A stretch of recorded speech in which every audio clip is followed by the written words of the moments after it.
ગરીબનો દીકરો કે દીકરી ભણતા થાય, શહેરમાં જેમ ભણે છે એમ ગામના દીકરા દીકરી પણ ભણતા થાય. આની શરૂઆત નરેન્દ્રભાઈ મોદીએ કરી. શાળાના ઓરડા શહેરમાં હોય રીતે પાક્કા મકાન વાળાના 2 માળના શાળાના ઓરડા બનાવવાનું કામ આ સરકારે કર્યું. કેમ? ગરીબનો દીકરો કે દીકરી એ પણ ભણીને આગળ વધવા પડે.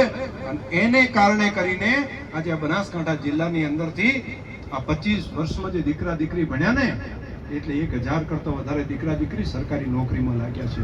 કોઈ તલાટી થઈ ગયા, કોઈ પોલીસમાં થઈ ગયા, કોઈ એસઓ બન્યા, કોઈ પીએસઆઈ બન્યા. ચમભાઈ પહેલા બધા બેઠા એ કઈ ભણવામાં ઓછા હોશિયાર હશે? 25 વર્ષ પહેલા કઈ ઓછા હોશિયાર હતા? આમાંથી કોઈ ફોજદાર થાય એવા નતા? શરીર તો બધાના મજબૂત છે. આમાંથી ઘણા ફોજદાર થઈ શકો, ઘણા જમાદાર થઈ શકો, ઘણા ડીએસપી બની શકો, ઘણા મામલતદાર કે ક્લાસ 1 ઓફિસર બની શકો.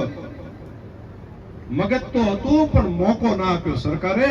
કોઈ નરેન્દ્ર મોદી જેવો વ્યક્તિ નતો કે જેને આંગળી પકડીને નિહાળે લઈ જાય અને એને મોકો આપે. આ કામ ગરીબો માટે કર્યું છે. 36 કોમનું ભલું થાય એના માટે આ નરેન્દ્રભાઈએ આપણા હિત માટે કર્યું. દુઃખના દરવાજા કાયમી બંધ કરી સુખની શરૂઆત કરી. આપણો વિસ્તાર કેટલાય વર્ષોથી માંગણી કરે કે અહીંયા તળાવો ભરાય, અહીંયા નર્મદાનું પાણી આવે, પણ આવી કોઈ વાત કરે ને તો બધા એમ કે હોતું હશે વળી પાણી. હવે તો લીટો હમણાં દોરી દીધો કોંગ્રેસના ટાઈમે કે હમણાં હવે આ લીટેથી કરી નાગલાથી કરીને આટલું લીટું દોર્યું, હવે હમણાં કોઈ દાડો પાણી આપવાનું નથી. પાછા એમ કે આ લીટા અમે દોર્યા હતા, અમારી સરકાર હતી ત્યાં. લીટા તો હળમાં દોરવો તો અહીં કને તમારે આ આજુબાજુમાંથી લાકડી આજુબાજુ લીટું ના દોરો, લીટું જ દોરવું હતું તો હમણાં દોરવું હતું.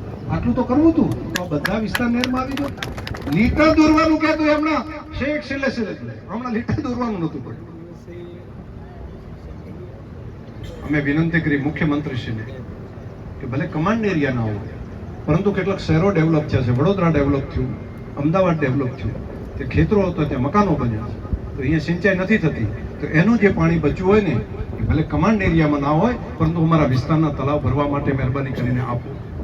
અને એ ત્યાં આગળ મંજૂરી લઈને રૂપિયા 1000 કરોડના ખર્ચે પાઇપલાઈનો નાખી. અને પાઇપલાઈનો કેવડી ખબર છે? હું હાથ ઊંચો કરું ને અહીંથી ઉભો રહીને મારા જેવડો ઊંચો મને હાથ ઊંચો કરે ને તો અહીંયા આગળ થાય એવડી મોટી પાઇપલાઈનો, આખી નેર આખી ગાડી હડી જાય એવડી પાઇપ સામે પડી છે ને. આ 1000 કરોડના ખર્ચે એક ગામો સુધી પહોંચાડી અને તળાવ ભરવા માટેનો મહાયજ્ઞ આપણે આદર્યો છે. આ સુખના દરવાજા ચાલુ થયા, આ સુખના દરવાજા ખોલ્યા છે. આપણું ભવિષ્ય ઉજળું થાય ને એના માટે આ હાથ ઉપર દુઃખના દરવાજા બંધ કરી સુખની શરૂઆત કરી છે. શાળામાં શિક્ષકો હોય, આરોગ્ય હોય, બાકી વ્યવસ્થા હોય. રા તાલુકો થાય તો વટ પડી જાય. મને પાસે એમ બધાય કે જો થરાદ જિલ્લો થઈ જાય, રા તાલુકા થઈ જાય તો અમે કોંગ્રેસમાં કોઈ નહીં. કોંગ્રેસ વાળા એવું કહેતા. હવે હું ગોતું રહ્યો અમને જ્યાં જ્યાં બધા કહેવા વાળા એ જિલ્લો બનાવી નાખ્યો, તાલુકો બનાવી દીધો, તોય પાછા કેટલા કે ફોર્મ તો ભરી દીધા છે. મારી તો તમને પ્રાર્થના છે કે ગઈકાલ સુધી એમ કહેતા હતા કે આવું થઈ જાય તો અમે કરા. કોઈ દાડો કોઈ નથી કર્યું. જો તમે આટલું કરી દેતા હોય તો આ કામ અમે ભેગા રહેશે. તો પછી બોલીને શું કામ ભરી જવું છે? તો બોલીને બાકીના લોકો ભરી જાય, પણ પ્રજાએ તો યાદ રાખવું પડે કે નહીં?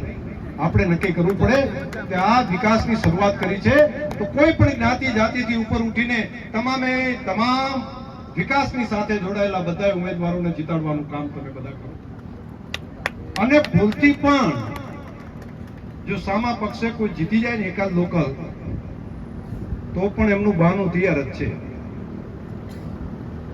આ ઉમેદવારો ભાઈ આ મુકેશભાઈ અહીંયા આગળ આવ્યા હોય, ગેનાજી હોય કે આપણા બધા ડેલિકેટો તાલુકા પંચાયતના બધા ડેલિકેટો આપણા છે ને જે ઉમેદવારો મેં તો ડેલિકેટ કહી દીધા તમારા બધાના ભરો. હવે ભૂલથી પણ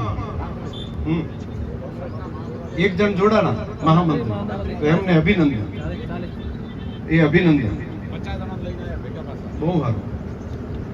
ભૂલથી પણ કોઈ જીતી જાય સામે પક્ષે તો એ શું કહેવાના છે? તમે જેમ કહો બે રોડ આ ગામથી આ ગામનો કરી આલો, આ રોડનું કામ હોય, ગામથી મકાન બનાવવાના હોય, આવા નાના આરોગ્યનું હોય, શિક્ષણનું કામ હોય, આ બધું તાલુકા જિલ્લા પંચાયતમાં આવે.